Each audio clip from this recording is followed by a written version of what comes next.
Welcome, and good evening, everyone. Thank you so much for deciding to join us this evening and spending your Wednesday night with us. We're very excited to have you here at the DBCS Circle Connect, third edition on design and AI that we're having tonight here on Zoom.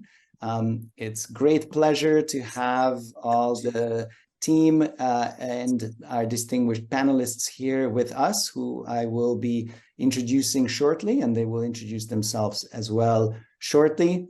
My name is Tamas Makany. It's a great pleasure to be your moderator for this evening. I'm first and foremost a DBCS Exco member, and also on the side, sometimes I'm also an associate professor at SMU, at LKCSB in the business school, teaching design-related subjects and innovation subjects for our wonderful students, undergraduates and postgraduates at SMU, and advocating for the role of design in business. I would like to bring it to your attention that this is the program that we have for you in store tonight. We will begin tonight's evening with a short sharing about DBCS and what the different great initiatives that we have within the chamber, followed by the introductions, by self-introductions of our panelists. So in about 10 minutes, Arvind will share his background, followed by Donn, then Jeffrey, who each introduce themselves and show a little bit of their work to us, just as a bit of a teaser before the panel conversation that we start around 6:30. And the panel conversation will be of our three guests, and I'll be asking them some great questions on design and AI, and hoping to learn a lot from them. So throughout, especially the panel and the introduction parts, please navigate to slido.com, and using this number here, 215-2062. So allow me to quickly introduce in a couple of minutes a little bit more about DBCS for those who are not familiar yet with our organization. So Design Business Chamber Singapore. We are very proudly Singapore's one and only chamber that is focusing on design, and we're advocating for design for businesses and the communities, bringing together design and business communities in a collective manner, where we're hoping to bring the conversations towards a more design-led and design-focused practices and drive innovation and business growth through these conversations. We're really focused on creating these partnerships between the different communities and having businesses thrive better and more through the power of design. And this is the reason why we adopted this motto called the Better Business by Design, where we're advocating for that application in all the design disciplines into businesses, and ultimately hoping and aiming for social good to thrive through design itself.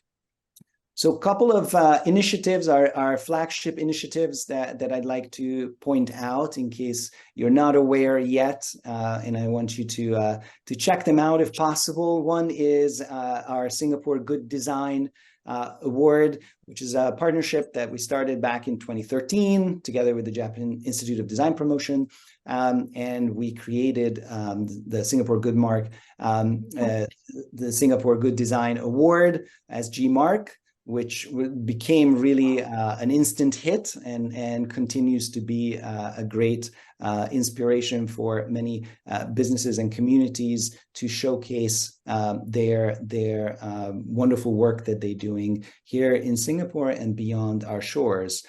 Just to give you a little bit of a background and teaser of the different winners that we had over the past 3 years. You can see here in 2021, we had in the category of branding and visual design, Our platinum winner was Lonesome Hotel, wonderful initiative that showcased a location where the elderly and lonely people could come together and have a place to be. In 2022, we had our platinum winner was an app that no longer exists. Thank God. It's our Trace Together app that the GovTech community made it possible with all their efforts that put in to keep our community safe here in Singapore. And that otter became so famous that the committee decided that worth a platinum winner in the digital solutions category. And then just recently, 2023, we announced our platinum winner, Philips, in the spatial design category of their CT scanner design that you can see here on the image, and in showcases the variety of submissions that we get for SG Mark and this wonderful awards. So just to give you a little bit of further teaser of what it looks like, the Singapore Good Design Awards, it's massive party. We were in Changi, we took over there. We went to other huge locations with lots of media attention as well. And we have support from various parts of the Singapore government sponsoring and supporting our events. And if you haven't been part of these conversations and these meetings, I encourage you to check them out and come and join us for our upcoming celebrations and submit for as a candidate as well for these design awards. Another great initiative is Singapore Design Award here that you can see 2021. That goes back all the way from actually 1988, where Mr. Lee Kuan Yew kicked off the design in an international design forum, and later we redesigned it and recreated it in 2021 to bring together a platform for designers and bring their ideas and showcase their ideas to the world and to the local community as well. And I was very excited to see the winner of the 2021-2022 this is Singapore Design Awards was the project Embrace. As you can see here, some images covering those pillars underneath the highways, where people can walk around and have those wonderful art installations be readily available there for people to enjoy. So once again, these initiatives all happening within DBCS, where we're bringing together all kinds of great communities. And if this is of interesting to you, I encourage you to check out DBCS's website, and our wonderful secretariat here can give you additional information as well. You can ping anybody that you see the Design AI background in their virtual Zoom picture. So we are here. This is a DBCS Circle. It's just one example of the events that we organize for professionals, for students, for all our members, and sharings like tonight's sharing is part of these recurring monthly events. And I do encourage you to join, if you haven't yet, the Circle community and become a DBCS member to get notifications about events in the future as well. You can scan this QR code or go onto the DBCS website to learn more. And this brings me close to tonight's event and the topic of the conversation for tonight. And it really stems from something that I think a lot of us here on the call and in general are very excited and wanting to learn more. As one of my friend and local business leader mentioned to me, everybody has FOMO about AI, and everybody wants to know more, wants to learn more. So we have here people tonight with us to help navigate this new field and really highlight some of the areas of the future of design that we identify, in the area of sustainability, digital and AI, and caring future. So let's see, and let me ask first our first panelist. Here we go, Mr. Arvind Sethumadhavan, who is a founder of the AI Living Lab and an advisor and think tank, promotes positive impact of AI with the businesses and societies. Arvind, welcome to the conversation. Please unmute yourself and introduce yourself to all of us. Thank you very much, Tamas. It's really lovely to be here with all of you today, this lovely Wednesday evening. I'm really excited to be talking about, as Tamas mentioned, now the whole topic of AI has become so prevalent. Every meeting, be it professional or personal, even if it's a dinner invite and we are having a dinner, everybody's talking about AI. So it's a great time to be having this conversation. So thank you very much, DBCS, for having me. And thank you all for joining. So just by way of introduction, my name is Arvind, and my background is in the marketing services sector. I've spent time with large marketing services firms like WPP and Dentsu. And if I had to just distill marketing down, just to completely simplify it, it involves two parts. One is what is called creative, which is about creating the content about the brand or the service which the business is trying to market. And the second is media, which is about placing the content to making sure that the right target audience, the right consumers are reached. Now, one of the things which has happened with explosion of digital marketing is, there is huge amount of fragmentation. There is an explosion of data. So my background has been, how do we actually help marketing and in particular advertising leverage new technologies, particularly in artificial intelligence, to try and do better work in terms of creating good content which resonates with audiences, better work in terms of ensuring that media reaches the right people and it has the right impact. Just to give you a feel, the scale of the digital media business, advertisers spend about $350 billion globally. And this would be in platforms like Facebook, Instagram, Google, which is YouTube, search. And here in Southeast Asia, increasingly newer players like Lazada, Shopee, and Grab ads, right? So this creates a lot of challenges for marketeers, and artificial intelligence has been a huge opportunity. I've been doing work since 2015 back at Dentsu on how we can leverage AI. So like I said, there are two parts to it. One is creating content, and the second is about media and placement.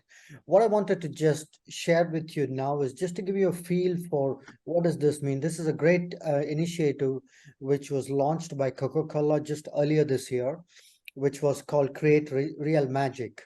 And the concept is, Coca-Cola obviously creates a lot of content for digital channels, but they wanted to actually crowdsource and use Gen AI in particular to make sure that you can create content which is relevant to audiences and drive it at scale.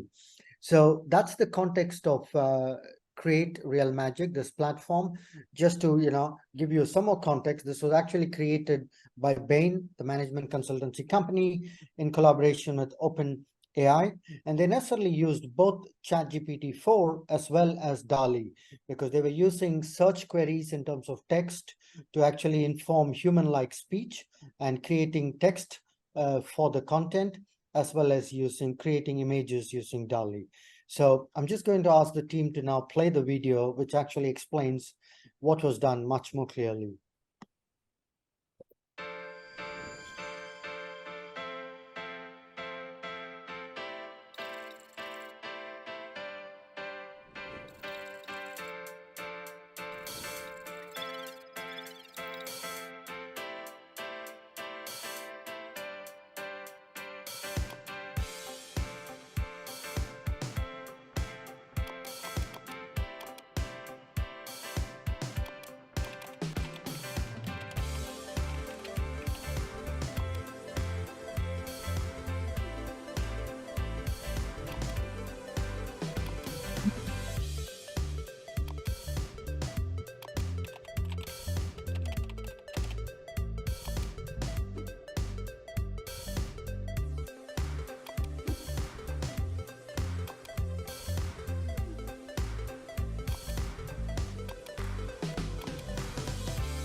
As you can see, designers had used very creative techniques. They looked at an astronaut sipping Coke in space.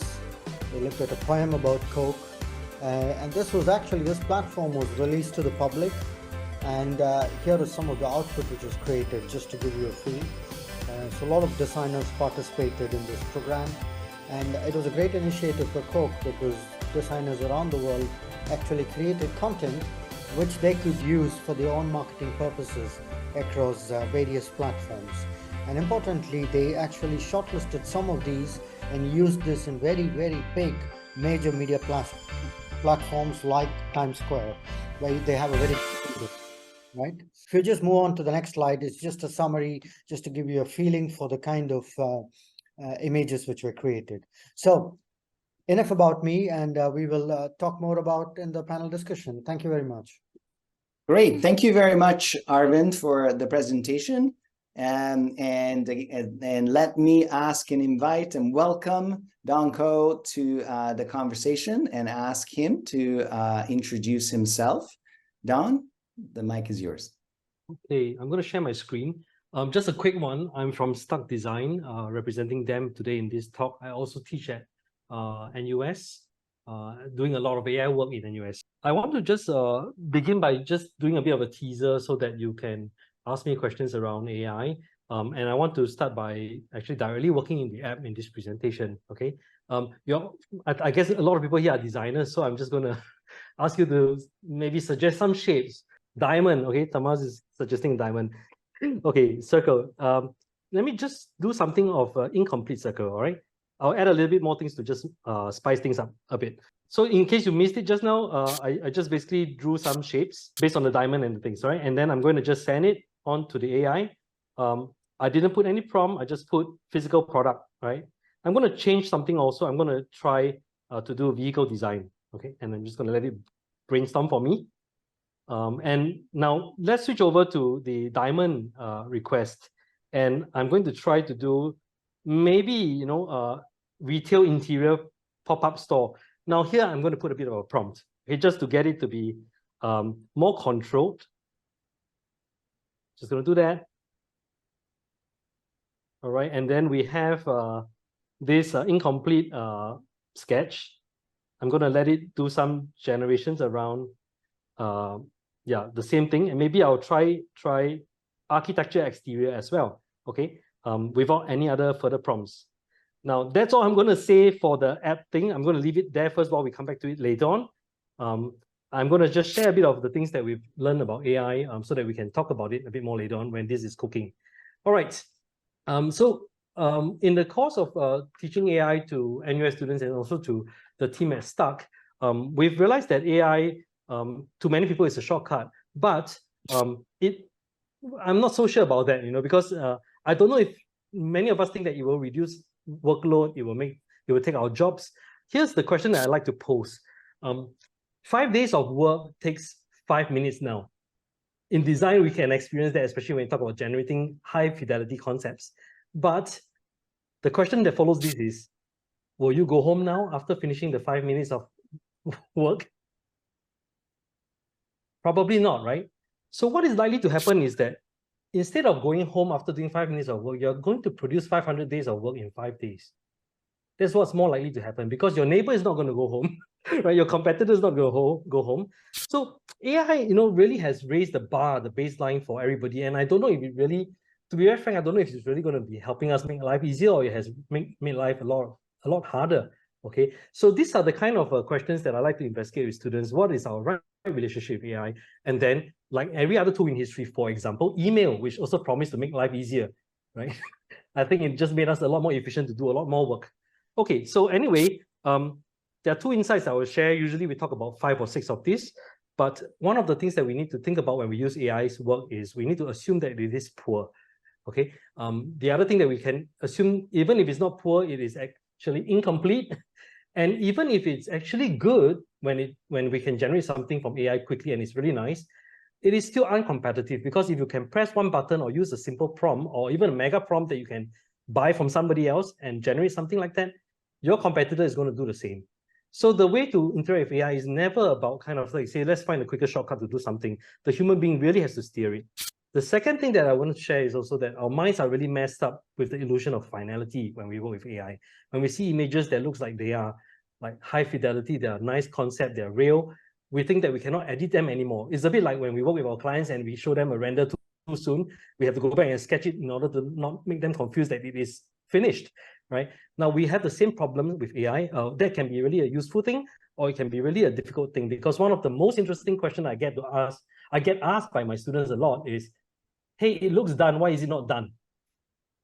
Okay, and that's the way AI messes with our mind. And I'm going to start to show you, or rather a key insight is these renders are going to be the new doodles for now. Your high fidelity, images are going to be your rough sketches. So to show you exactly what happened, let me just open up what has been generated in the background early on. So let's look at these things that were supposed to be products. Okay, when I use the product generator to generate those two sketches, just basically from this, it tries to interpret for me what I might be drawing. Now, that is not a really good generation, but let's look at this one, which we tried to ask it to say, okay, can you think of vehicle designs based on those two lines? And it's starting to give me options based on an incomplete sketch. It gets even more interesting when you start to prompt it a little bit with interiors, okay? For example, if we say, okay, this diamond thing, which I want to kind of like think into what might be a commercial interior, retail pop-up store, suggestions are coming in, which I find really useful for, most of it is really horrible, but useful as a suggestion tool for designers to think through. Now, over here, you can start to see the ones that we used early on, where it's using the same circular shape. This is where retail interiors are suggested to me in a consistent color palette that I can use very quickly for mood boards, right, to kind of calibrate my understanding with the client as to whether this is what you meant when you said you wanted soft shapes and an earthy tone in your space. Could we go this way? So in just a matter of minutes, we are creating potential suggestions in high fidelity that we can calibrate or use as the new doodles of the future. This is what AI can do, and I'm pretty sure many of you already have played with these things using Stable Diffusion or Dream Studio or Midjourney. What we've done here in this app is just to try to put it directly related to your sketches so that you can sketch and get a suggestion. All right, that's all for my 5-minute sharing. Right, if you're interested to know more, there's this, I could share a lot more in the breakout session about how we use this for design work, how we get a sketch like that to become this type of images just in seconds. All right, thank you very much. Amazing, and thank you very much for this great teaser, Donn. So, all our audience, please consider joining the conversation with Donn as well. And then last but not least, we have our third panelist here with us this evening. Hi, Jeff. Thank you so much for being here. Please introduce yourself and give us, our audience, a teaser of what they can talk to you about. Sure. Yeah, I was just going to say, like, Donn's introduction and the demo was a really good segue into what we are also doing as well at Roomable. So actually, I'm a startup founder that is right now building a tool to help others to basically visualize what their room wants to look like, and then like basically connect them as well with the home professionals to actually make it possible. So I'm just going to share the slides that we have as well about our company, and then that will give everyone a better idea. Are you guys able to see it? My screen sharing? Yep, we can see it. Thank you. Right. So we're Roomable, and we are AI lead generation platform for home renovation professionals. So basically, what is now possible with Stable Diffusion, with the development, I think everyone has been trying it as well, is that now as well, you as a homeowner can also start to become your own interior designer. And what that makes as a difference is that you're now actually able to do your own designs and also like to own discovery of styles. And so what we have built as a platform is basically a way to incorporate a lot of the discovery, this design, and also like to contact with the home professionals in one single platform. So that's what we're doing here. So just introduction as well. Myself, I'm Jeff, and then I used to work as a product manager. So I used to work in platforms like Shopee, Chope, and then as well, like I met my co-founder Matthew at Novelship. So Novelship is also a e-commerce platform that is a sneaker trading platform. So we have a lot of experience in the startup space. But I think what really captured our imagination and why we decided to start this company as well is we were very curious, just like everyone here, about like the potential of generative AI. So I think like I want to emphasize this as well. It's like we're all pioneers here and we're all trailblazers. And as early adopters, I think that's why I was very interested to come to today's talk as well. Is to really like learn more about like what everyone's perspectives as well into generative AI is, and we're all exploring this space. So I think there's some basic introduction. And then here I'm just presenting two renders, right?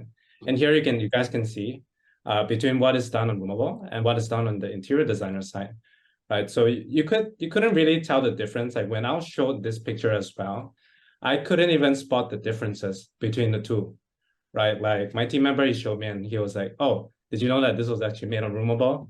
And I was like, "Wow, like how is that even possible, right?" Like it all looks very similar, and that's because it is all trained by real life images. And what we're trying to propose here on our platform is basically that something that would probably took $1,200 or more, and also like take a few days time, it actually will be now free and instant on platforms like ours. And then here's some like progression as well, like how much we have improved over the years, over the few months as well, between October and also between July. You can see like the images are much more detailed. We are also able to like fill in much more details about what we want in the renders as well. So this is really exciting to see. And who knows, right? Maybe what would happen in 1 or 2 years' time. So what we're trying to postulate here on our platform is that instead of spending $200 per hour on design consultation, you could spend $0 on our platform. So this is basically what we're trying to do here on Roomable. So we're saying that the future of interior design is on Roomable.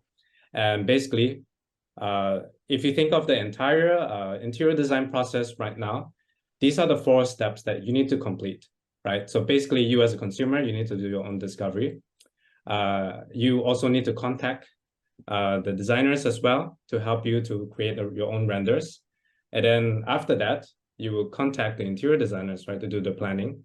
And then after that, you will have then like people build this for you. So what we are trying to say here on our platform is that we are making it possible now with generative AI to actually connect 2 parts of the equation that was previously disjointed and not possible to be done into one as a process.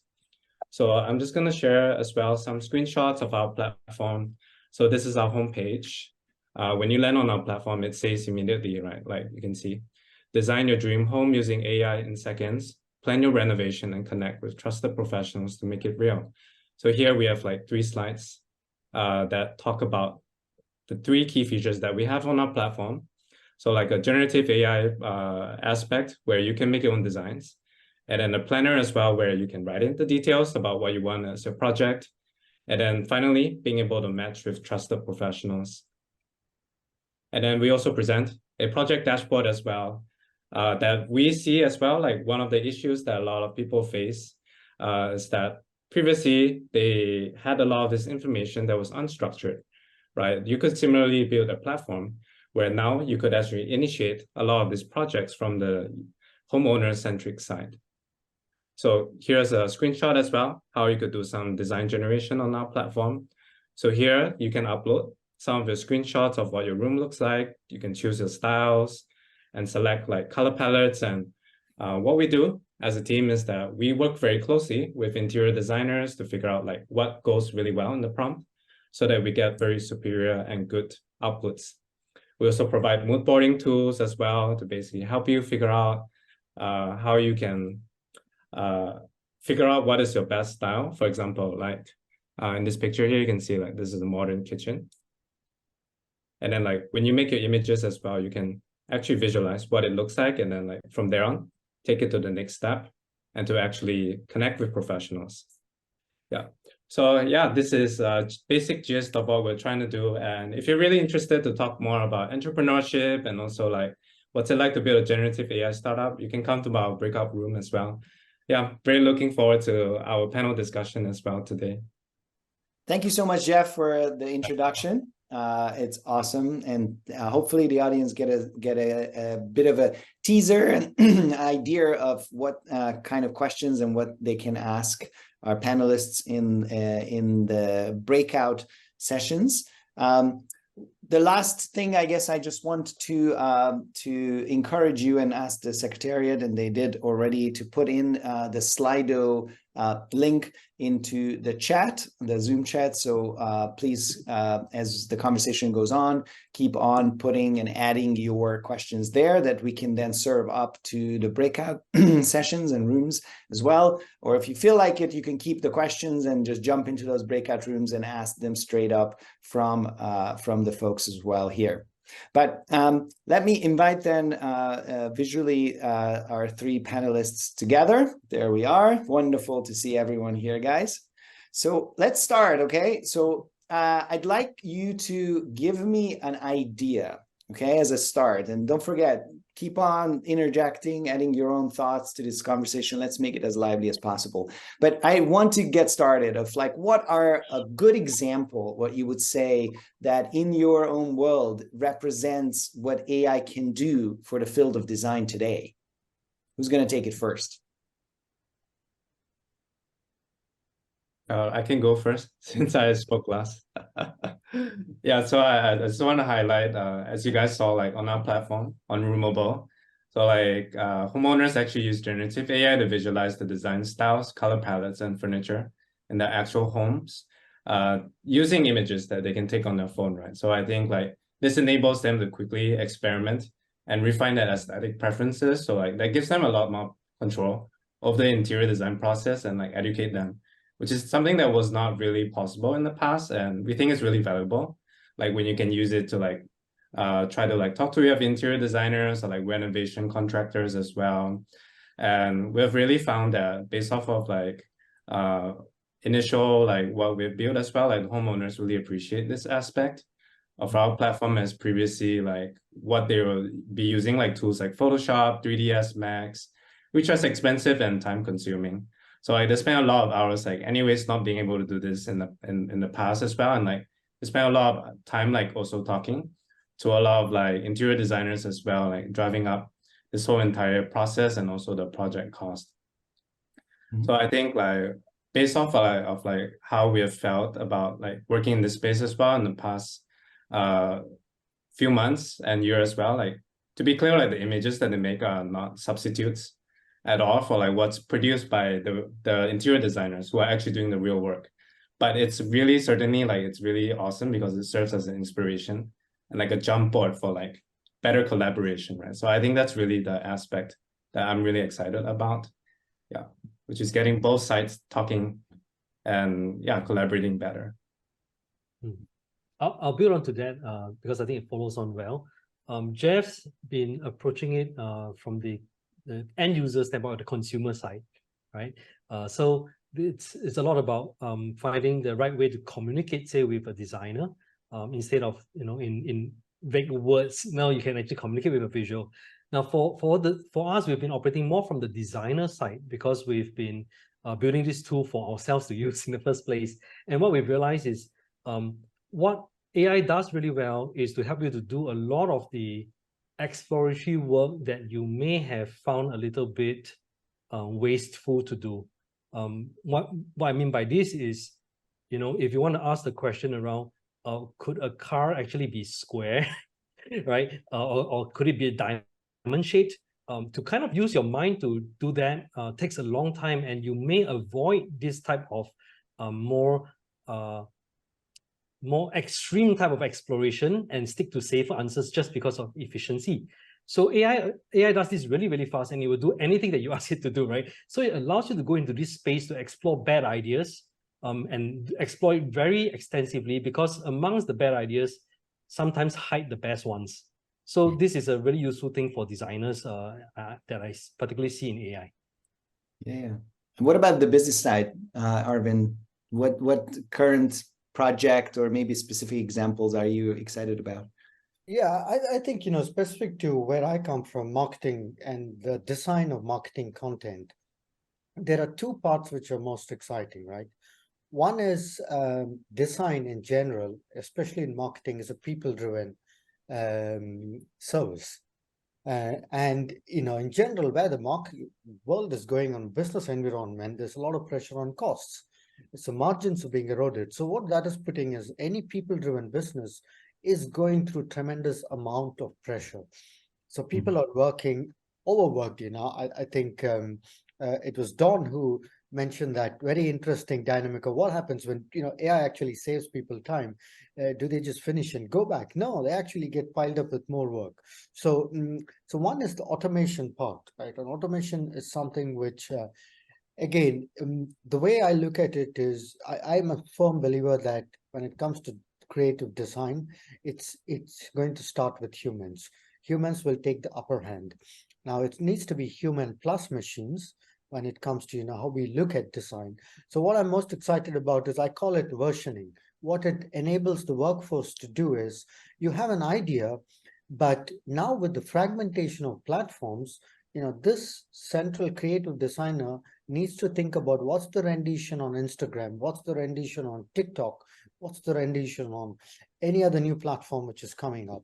So I call this downstream work, it's just versioning, right? So that is one. So automation.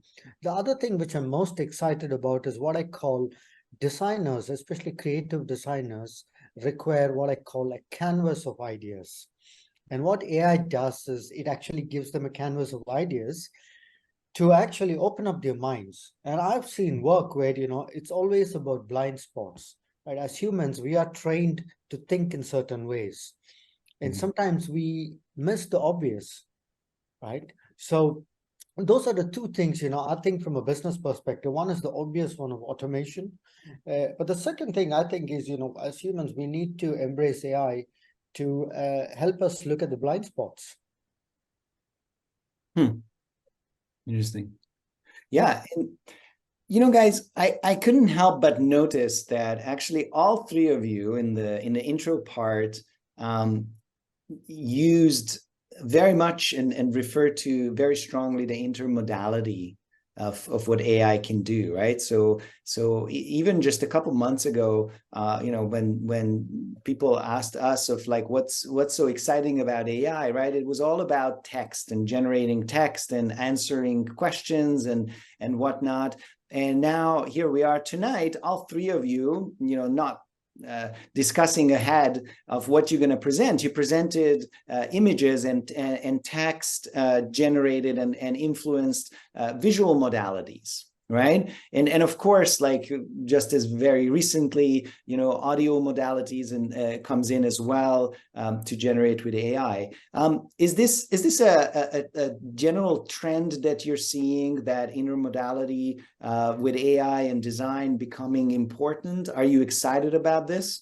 Or what other design trends are you seeing that maybe keeps you excited? I can take this, I think there are two parts to it, right, Tamas? The way I see it is what we are seeing is a bit of a hype with what is happening with Gen AI. And so there is just so much opportunity to create design. But at the same time, I worry that in the business world, there is a certain degree of what I would call neutralization of design, because everybody's going to be using these platforms. They're going to take the easy way out. They're going to think less. They're going to work less. So technology ends up being a bit of a neutralizer. In some ways, it could actually dumbify, if there is a word like that, the quality of design or quality of anything that happens in the world. That's because humans can potentially become lazy. But business is a competitive world. If every competing business starts using the platform, then everybody's going to create very similar. Well, the beauty of competition in our world, in the advertising world, creative, is every idea is fresh, every idea is new, and that's what wins. Even though you have two brands, one is they're selling shampoos, right? So let's say P&G selling Pantene, and then Unilever selling Dove. my worry is that, if both Unilever and P&G use Gen AI or any of these platforms, then, they'll come up with very similar creative. But the human layer actually makes sure that, they differentiate it. So I think, what I'm seeing is there is going to be another layer of what I call innovation, which goes beyond creation of text and image, which would go into, new spaces like product is going to be a big thing. How do you create a product which nobody has ever thought about? And so for a business which is in shampoo, it's not about making another shampoo, right? It could be about completely something different about hair treatment. I don't know what it could be, and that is where, AI can take these businesses. Very interesting.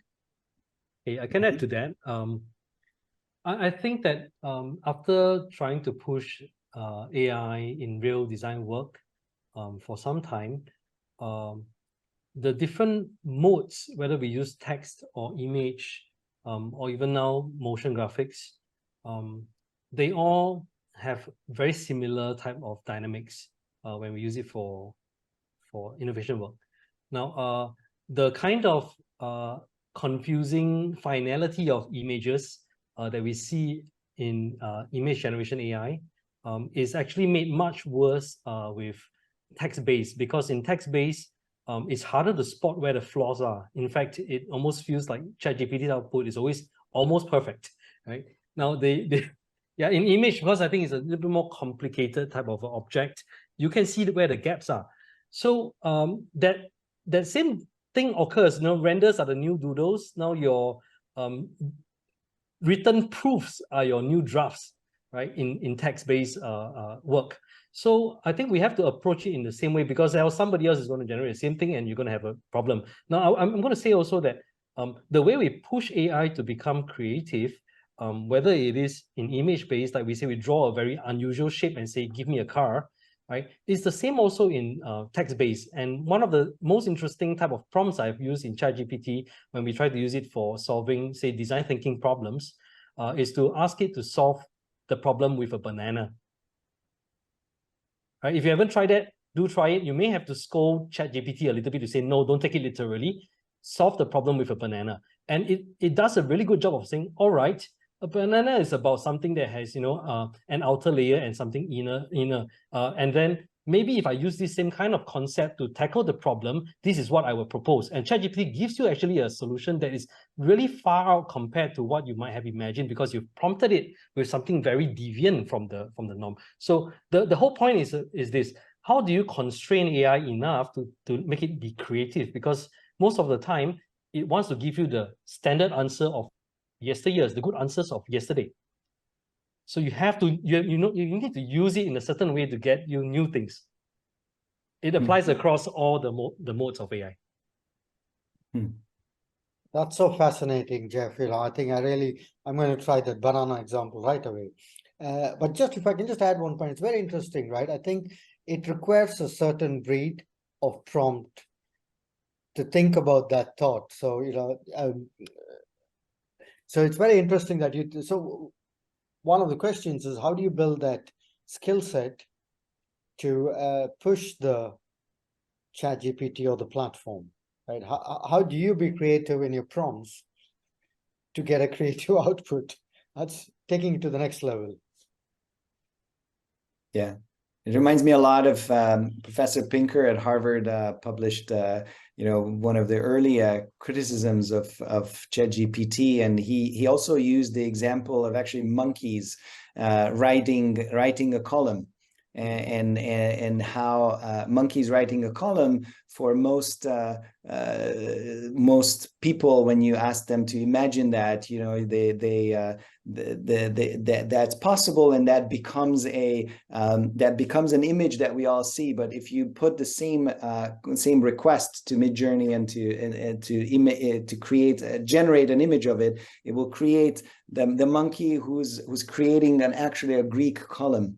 which is not what we are thinking about. Where, you know, most people, when you ask the same question, they will think about a journal column that they put there. So there's something about monkeys and bananas that we need to explore more. But Jeff, what do you think? What are you excited about? You know, in this field, and take it from any angle that you heard before. Yeah, I was just listening to like what Arvind, also Donn, was saying. Like, so like, to me, what strikes out really important is like the human layer. Like, actually, when it comes to like prompt generating, and in our case as well, like when you're making the prompts, like how do you actually work very closely with the people that are using this outputs as well to write the good prompts? I think that comes with a lot of like that creative aspect. Like you need to, like me writing it, the prompt, versus like a interior design expert of 30 years writing a prompt, right? There will be so much more different, right? Because like he has a lot of experience, like dealing with like all types of like design styles and all that. And I think that's a really important aspect, which is like, yeah, it's only as good, like when we're using the AI tool, it's only as good as the person that is operating it, right? Like if we have our own biases or like any kinds of like blind spots that we didn't cover at all, like you would not be able to get a good output. And I think the most direct way, as always, is like when you make a output as well, you actually have to show it to people, right? Like you actually have to like try to understand like, okay, like where are the spaces where you can actually improve it and actually iterate. And I think that's where you see like a lot of like why Midjourney has been able to catch on very, very fast and very quickly, is because there's like thousands and millions of people, right, in a community. They're giving feedbacks all the time. So I think like the human aspect is still very important in that way. But I think what I'm really excited about, maybe from a standpoint as a startup founder, is that building a business has never been easier with generative AI. And I want to touch upon the aspect of like building a website. So what I'm most excited about is like no-code tools that are coming out, such as Framer. So years ago, when you want to build a website, that probably took weeks and required lots of specialized skills. Like you need to hire a developer. And then like with tools like Wix and Shopify, actually like that made it easier into templates. But still today, like templates are really hard to customize to fit your business individual needs. So with a tool like Framer, like you basically be able to like type in what you want and what you see and like basically what you're learning. As a person using this tool now, it's like getting the skill set of like, how do I actually talk, right, to the generative AI? How do I actually like make the versioning, right, as Arvind talked about, to produce the best results? So yeah, I think that's what I'm most excited about. Jeff, my colleagues in NUS have interesting way to say this, and they refer to this almost like it's the photographer, not the camera, right? And the interesting part is also that cameras have evolved a lot over the years to the point where now any mobile phone takes a really good picture because there's a lot of things that drive it and process the image behind. So it's going to be getting increasingly difficult to squeeze the difference between your image and somebody else's image. And all the more it comes down to the photographer to figure that out, right? Yeah. That's very interesting. Actually, Donn, let me push you on that point. So that's the idea about the camera or the photographer and AI. So I remember like when digital cameras, you know, started to become the norm, and I remember a lot of my professional photographer friends were very worried, saying that, you know, then people will absolutely not know how to take a photograph, how to set up the scene, how to position things, how to have the proper lighting, because they will take millions of pictures, right? And they just you know, let's hope that one of them will actually work out. So do you feel that AI presents similar challenges, or is it a real challenge that perhaps designers, you know, stop iterating, let's say, right? Because they just, instead of themselves approaching things on a more traditional sort of iterative aspect, they're just going to put it into AI and let it generate that iteration, and it in some ways will make designers more lazy. What's your view on that? It's a tool. It's a double-edged sword. I've seen this occur in my classes. On, you know, that designers who were very strong before they use AI remain very, very strong. In fact, they are accelerated by it. And designers who are weaker actually get hindered by AI. Why this thing occurs is because one of the key differentiating factors for a more mature designer versus one who is still kind of searching for his ways is the ability to value judge and to know what makes design good and what makes design not good. Now, the good designer who is experienced in this now has many more options to choose from, and it sharpens his judgment. The poorer designer in the past had trouble deciding between 3 things or 5 things. Now he has 5,000 things to decide between. And it causes a massive choice paralysis for them. So it really can cut both ways. It really depends on how you use it. It comes back down to whether you can value judge for humanity. Others, what do you guys think about the hindrance and making us lazy in the design practice? Or in the business practice using, all the tools? Does it make us more complacent in our own creative process? And, Arvind, I was thinking back to what you said earlier about, creatives in marketing, coming up with ideas. And it sounded like you're more worried about that than maybe Donn is. I think, my view is, I think the market forces will course correct that situation. And the reason for that is eventually, there is going to be a few winners in whatever you're doing, right? There's going to be a best design. So that will propel people to excel, right? And I particularly like the point which Donn made about the more experienced people. And this is a very interesting dynamic. And I've heard it mentioned in a few conferences that there was this whole thing that with Gen AI, it's all new and there's new technologies, and the older people in the workforce are going to get disrupted very fast. But there was an equally valid argument which is being put in place is that, for AI and AI solutions to succeed, domain knowledge is so important. And that comes from experience. Right. The particular point about, an experienced person will only need to work with 5 renditions or 5 versions, right? And be less confused about things.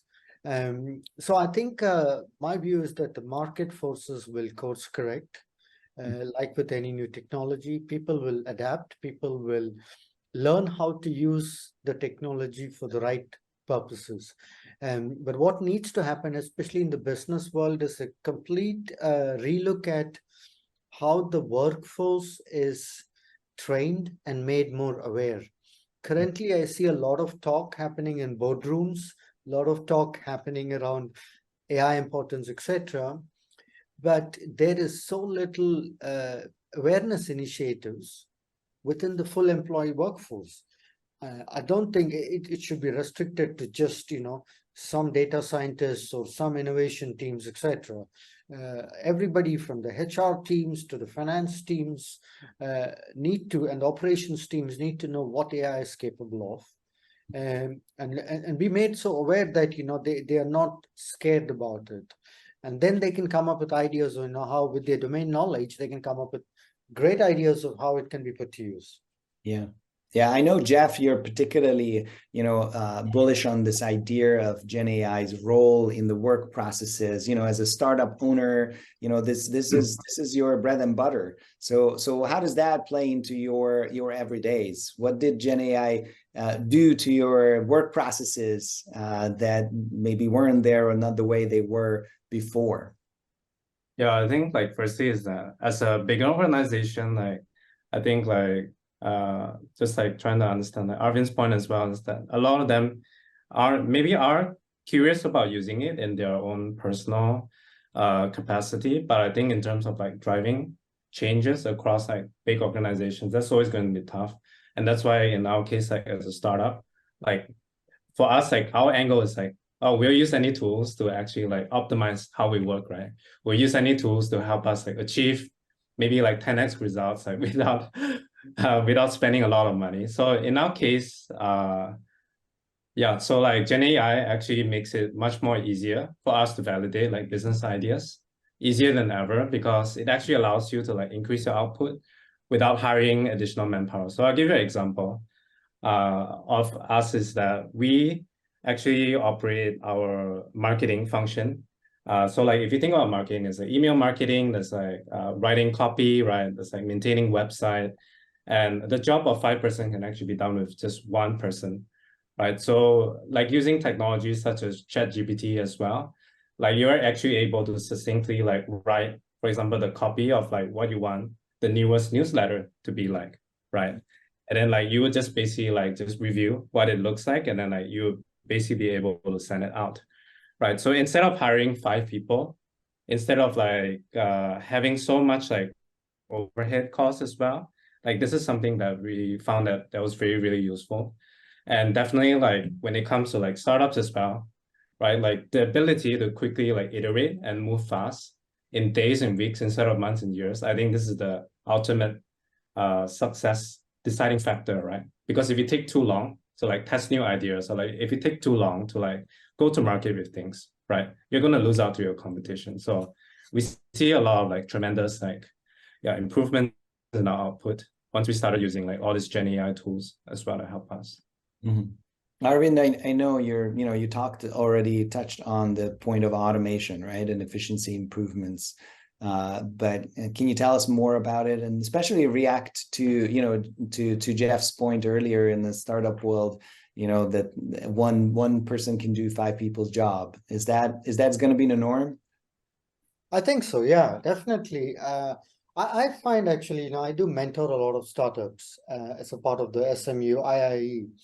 An area which they tend to take lightly, and this might come across as a broad generalization, Jeff, is the area of marketing, right? Again, having mostly worked through my career with big organizations like Coke and P&G, etc., marketing is a big function in itself, right? And there's a lot of focus on brand, etc. So it is taken lightly, right? I think there are a couple of initiatives like email, etc., where they look at. If you look at the evolutions, I think a lot of the startups which have succeeded have already been on the journey even before it was AI. Right. So if you look at some of the startups which have been very smart at using, say, platforms like HubSpot, right, to make sure that they understand how they're engaging their customers, scoring them, they've already built a level of efficiency and automation into the business. Now it is about taking it to the next level, right? So the key is to have some guardrails in terms of developing consistency in the marketing communication, right? So we typically talk about in the marketing world what we call upper funnel and lower funnel. So upper funnel is about building your brand and business, and lower funnel is about conversions and making sure that your money comes in. And too often with startups, this ends up being more focused on lower funnel. Understandably, it's important to bring in the revenues, which will show more customers and raise funding, etc. But end of the day, if you look at success factors of startups, you need to be differentiated, right? So I see automation is playing a huge amount of role. All of these technologies create huge amounts of efficiencies, and marketing, to their marketing, it makes their job easier because I see less of that happening with startups. Now they can do more of it with less people and less investments, right, in creating this content. If not, creating a newsletter can be, the whole process I've seen is, somebody creates a first draft, which is typically, because of the hierarchy of organization, ends up being the most junior person, right? And then what happens is, because it's a draft, there needs to be a lot of work before it gets to final. So there are multiple people to review, and by the time it gets signed off to publication, it takes time. So all of those can be reduced significantly. Yeah. Donn, I mean, you're a Renaissance man. You touch on so many different angles, but I'm just curious from the day-to-days, like how does what kind of process improvements do you see and experience maybe within your own agency that weren't there before? Can you give us some specific examples? I think I've touched early on where AI can really help you to stretch into areas that you may not have considered in a very efficient way. I think that's one key part that we use it. Now, another really useful part is you could help clients evaluate between different possibilities in a much higher fidelity way early on in the process than before. I know this might ruffle some feathers, but because I think in the design agency standpoint, sometimes we treat the sketches phase as rather precious. And at the same time, when you talk to clients, sometimes if you show them sketches, they are like, they can appreciate better that this is in the early stage, and so they don't form too much of a phobic type of reaction to it to say, no, I don't want to go this way. But at the same time, I've seen too much of sketches that look great, that the products they represent in reality looks horrible, right? Because sketches have a certain charm to them, and it takes a bit of calibration over years of experience to know that whether a doodle or a sketch actually ends up really nice in reality. Now, AI helps us to actually do this in a much quicker way, because now whatever that you're drawing or you're seeing is fleshed out almost in full fidelity, even if it's incomplete. Now, again, that can be a problem if you can't see past its finality, right? To see it as a sketch. But if you can, then I think it's a really powerful tool to forecast what might come from all the loose ideas that you have. So that's where we are using it more.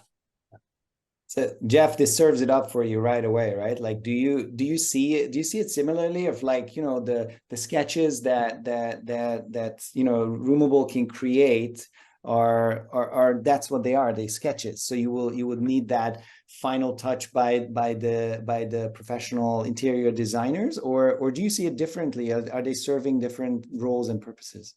Yeah, I think like similar to what Donn is saying, it's like basically what we do on Roomable as well. It's kind of like similar to sketches. And I think what is really awesome about like now having generative AI put in the tool set of a consumer as well is that you are also able to participate as part of the design process, right? So it's not like in the past, it's kind of like someone that is serving you the design, and then you're telling them like, oh, okay, this is something that I don't like.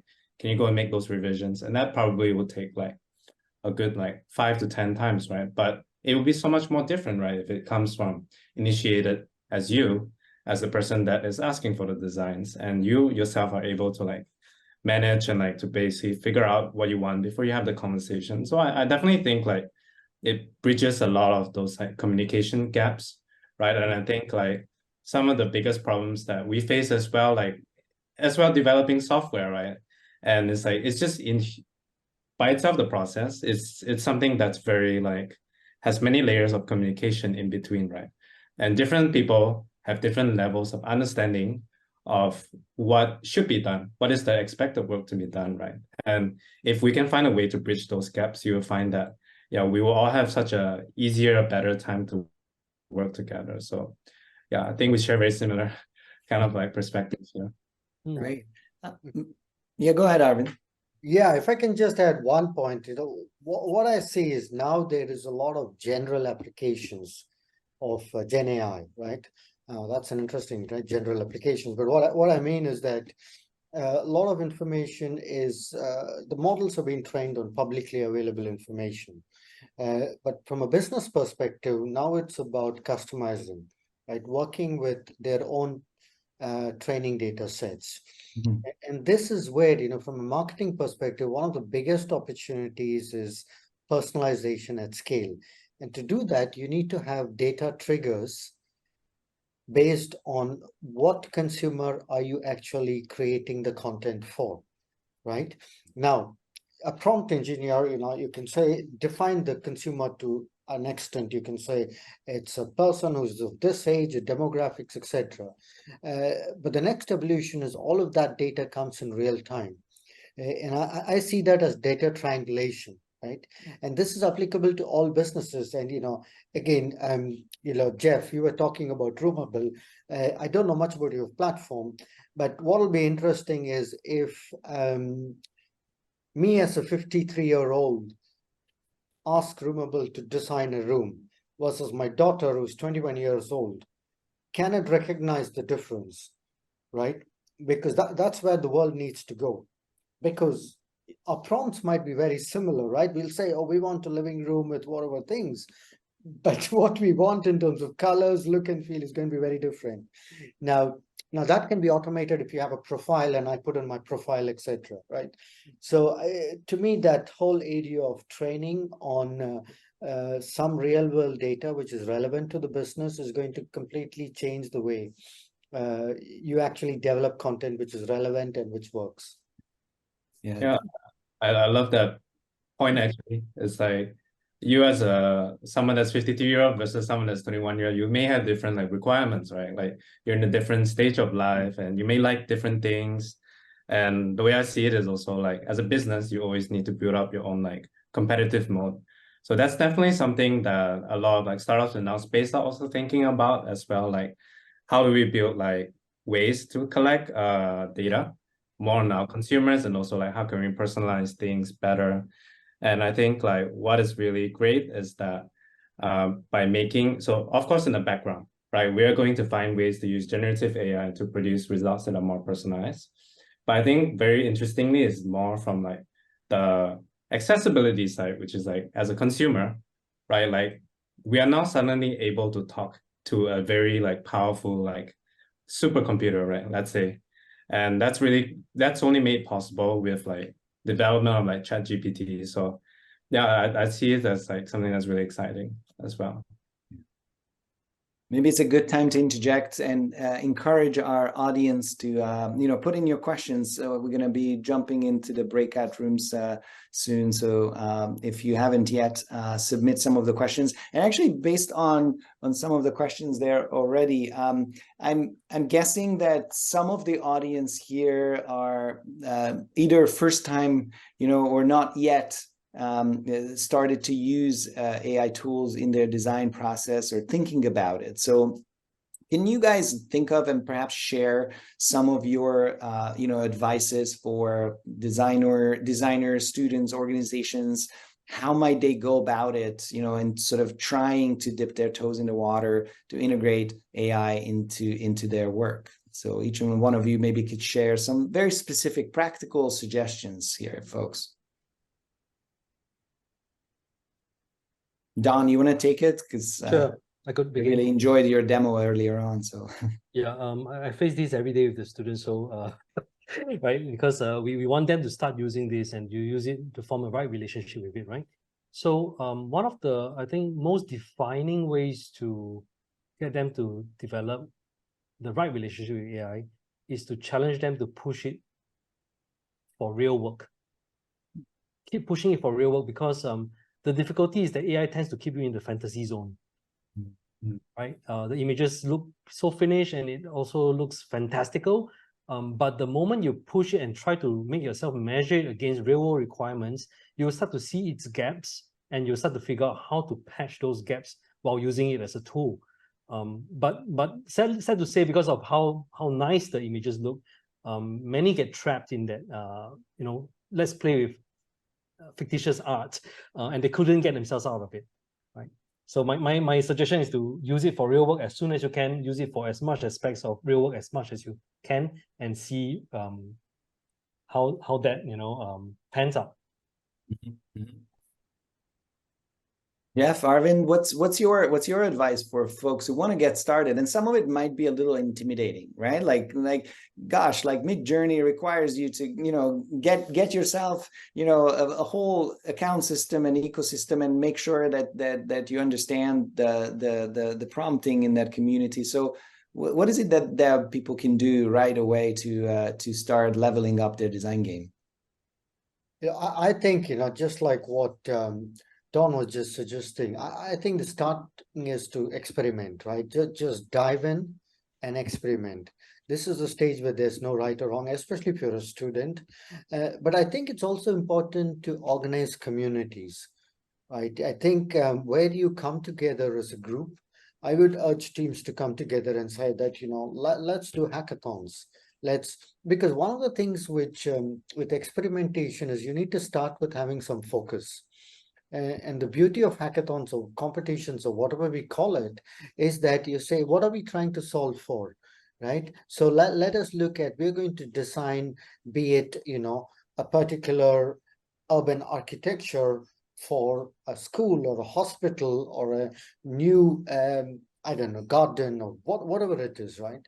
And then you come together and create. Sometimes when you create things which is not necessarily immediately being handed over to a client, you feel a lot more comfortable because it's less risk, and your boss is not going to scream at you. But it's equally important for the bosses and the leaders to give students and teams these spaces to innovate, right? So the experimentation goes a long way. And I think I can just reference, a couple of months back, SMU did a Gen AI hackathon. It was interestingly led by SMU libraries, right? And I was so impressed with what the students actually came up with, especially in environments which they live in, right? So one of the solutions was a ChatGPT plugin to search for library content in Telegram. Right? Telegram is where they spend most of their time. So they don't need to go out to ChatGPT. To your point about Midjourney or any of these can be intimidating, they are in a familiar environment. They're just on Telegram. It's just a plugin. Somebody else had done a Chrome plugin to look at citations, etc. Right? So I think, just to try to summarize, right, giving experimentation, dive in, organize yourselves in communities. And if there are businesses, I would urge leaders to, just gives people the time and space. So what about since we're talking about students and all of that, I tend to actually learn from the students more so than teaching them anything about AI so far. But any ideas on what is it that perhaps those of us who are not anymore the typical student generation can start leveling up our own skills as designers need to learn about AI? I mean, I know, Donn, this is very close to your heart. So what is it that you advise you have for folks maybe mid-career or to learn about AI and how to go about it, how to get started in this journey? I think Jeff just shared a list of resources. I'm also just viewing them. Amazing. Well, this is tech that is in somewhat of its early stage and slightly in a hype stage. So typical of such emergent trends are that they would be a little bit hard to use right now because the enthusiasts who are keen to go into it fast don't care that the interface is crap, and therefore they can get past that because they're seeking the benefit that being fast and early can give to them. So they don't care that it's not nice to use at this point. I would just encourage that if you want to be early on this, maybe tolerate a little bit of the initial hurdle. It's not too bad. I mean, it's a little bit of a hurdle, but it's not too bad. Yeah, that's all I could say. The benefits of getting there sooner, I think, are tremendous. I think it will come quite much as an equalizer at some point in time. But if you are early, there's a lot of arbitrage to gain from it. Jeff, do you wanna narrate some of the tools you posted in the chat here?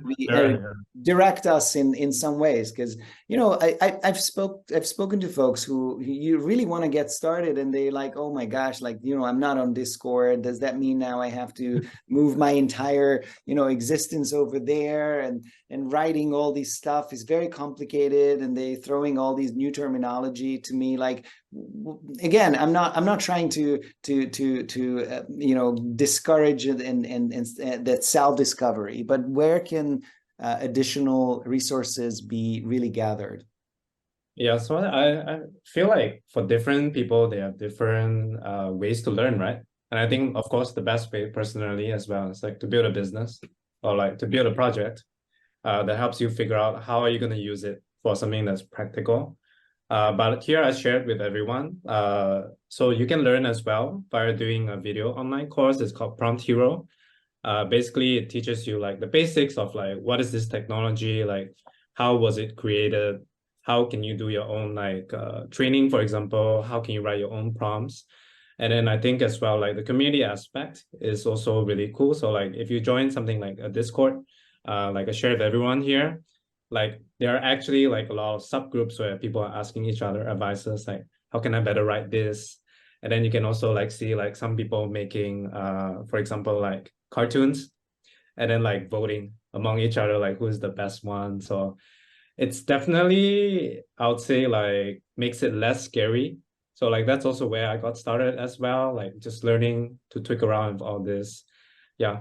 And just like learning from other people. So yeah, I think these are really good places to start. Yeah, looking at some of the questions then that you guys can all, of course, go more into the details in your own respective breakout rooms with the participants. But I'm noticing a couple of the questions coming in from the considerations of, limitations of the technology, or things that we cannot really we cannot do, or we shouldn't do as a society. So where do you draw that limit? Where AI should really be used for the respective design disciplines that you represent. Donn, I know that you've been thinking about these challenges and limitations that we're facing when using AI in your projects. Oh, I am not sure if I fully caught the question. What are the challenges? What are the limitations of using AI in the design practices that you're doing? I don't see many challenges actually, because it's always a tool that fits in where it fits in. So if it doesn't work, we just ignore it and we continue with life as usual, right? The where it can accelerate, we try. So I think that we are in that phase now of trying to fit it into more places, because whenever it comes in, it accelerates that part a lot. Yeah. And when it doesn't, then it's fine. It's just back to normal. Yeah, I have no real qualms about using AI.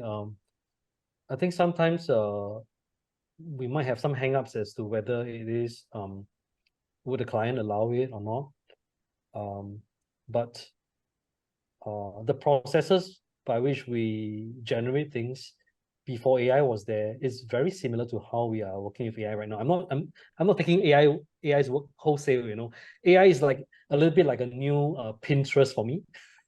Right? I'm just searching differently. I'm searching with a sketch and with a prompt, and I'm getting a lot of suggestions. I'm not using it as the work itself.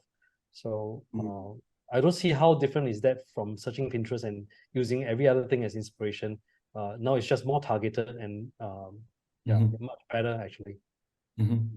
Arvind, I saw you posted a resource there as well, and I know for you it's a key cornerstone to talk about the role of AI that it can play in design, like with people. Where does AI fit in? Talk us a little bit about that. Like, are we sort of this facing against it and sort of running against it, or are we working together? How do you see that role playing out for design? Sure. I think, like Donn mentioned, I don't think there's a skills challenge, right, for designers. They're all the talent, at least if you look at the marketing industry, there's a huge skew towards younger talent. And they're all very technologically advanced. They will latch on to any of these platforms and get on. But the big challenge I see is what I call the verification challenge. Donn, to your example, the way I look at it is, in Pinterest, if you see a piece of content, you know broadly where it is from and what it is for. If you get AI to generate a piece of content, it might be based on a collection of other contents, right? And the challenge is you will not know as a business owner if you're going to get a copyright sue, being sued for copyright at some point, right? So while there is a rush to use content, a lot of our clients, especially in the marketing and advertising, are concerned, how do you verify? Now, how are things in the past? In the past, it was the human eyes which ensured that, you're not copying another idea, right? Not knowingly, at least. So there have been situations in the advertising world where an ad gets released here in Southeast Asia, and then at some point somebody finds that, you know, it was very similar to another ad which was in Brazil, right? Which was shown on television, and somehow it comes to the attention. And now, if that company in Brazil wants to sue, they can, but cross-border suing doesn't happen, and it's a long-run process. But then it ends up becoming a bit of a naming and shaming exercise. The press picks it up and says that, you know, this particular agency or this particular creative director has copied a piece of content.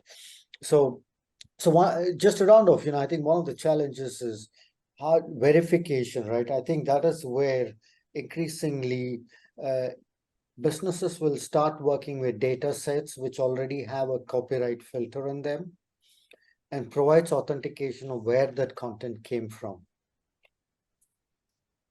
So that needs to happen, and that needs to happen fast. Thanks, Arvind. I think that's a great point. In fact, I think we cannot escape benchmarking. Whatever way we use to create our work, we still have to check that it is novel, at least, right?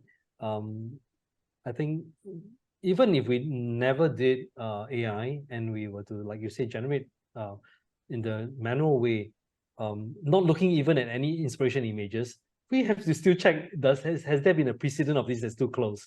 Correct. Yeah, and I think with AI, the same responsibility is there. Yeah, exactly. Yeah. In fact, the risk is even higher, I guess, right? And therefore, even more the responsibility is important. Exactly. It can get muddled up, right? But at the same time, you know, Tamas, to your question, you know, like if I talk about one particular initiative where back at Dentsu, we automated the search creative. So when you search for something on Google, right, you get a paid ad on the right. That's actually, if you look at a format of design, it's very simple because it's a box and it has some text relevant to your search. Right? So if you're searching for a hotel, it says throws up a hotel which has a free spa or whatever. So the way we automated it was, we said, okay, the format is pretty strict. Google has strict guidelines, so it's very easy to draw the boundaries. But the important thing is the data signals which we used to create that. So what we did was we did a bit of a triangulation of data signals which can be used. One was we had a data set of, we did this for a hotel company. So we had a data set of hotel ads, search ads, which were effective. Effectivity, somebody clicked and booked a room, right? So we knew what was good looking like. Then we said that if you were searching, depending on where you were searching, so we looked at a couple of variables, right? So example, time of day. Okay, so if you're searching on a work day early in the morning, you know, you're really trying to book something very fast. If you're searching on your mobile phone, then, and if he knows that, you know, it's a Samsung phone, which is whatever size, we know that the search ad needs to have a certain format. If you're searching on an iPad, it can be different, right? So we looked at data triggers. We looked at things even like whether you were searching in the morning, which means you are on the commute to work, as an example, which means your mindset is very different. You're probably not going to finish the booking. So there were a lot of interesting triggers which we built, which then created those. But still, you know, what we were given was 50 versions. And the person would like of these 50 versions, which I could choose, because the client, for instance, still did not have the confidence to say that let's automate this and just push these search creatives onto the world and see what works, because, you know, there might be something culturally sensitive in the search ad. We were trialing this in Thailand, for instance, right? And it was in Thailand, actually. And God forbid, you know, if you had anything against the king, that would be a PR crisis. It's you cannot automate things to the nth degree, right? So we have in advertising, we have this concept of blacklist. So you can only have such a long blacklist. So just to talk you through, yes, there is a lot of experimentation. There will need to be guardrails, which are human filters, but it can make things easier and faster, because search creative is a painful job. You have to write the text box every time and different versions. Great. Before we jump into because we're at time to jump into the breakout rooms. Anything that, I want to ask this because you guys are all coming from a unique, background and field and logic. What is the topic or area that maybe we haven't discussed and we should be discussing, about AI and design? Any thoughts that we haven't touched on, and maybe it would be a good trigger for the breakout rooms as well that you would want to touch on when it comes in?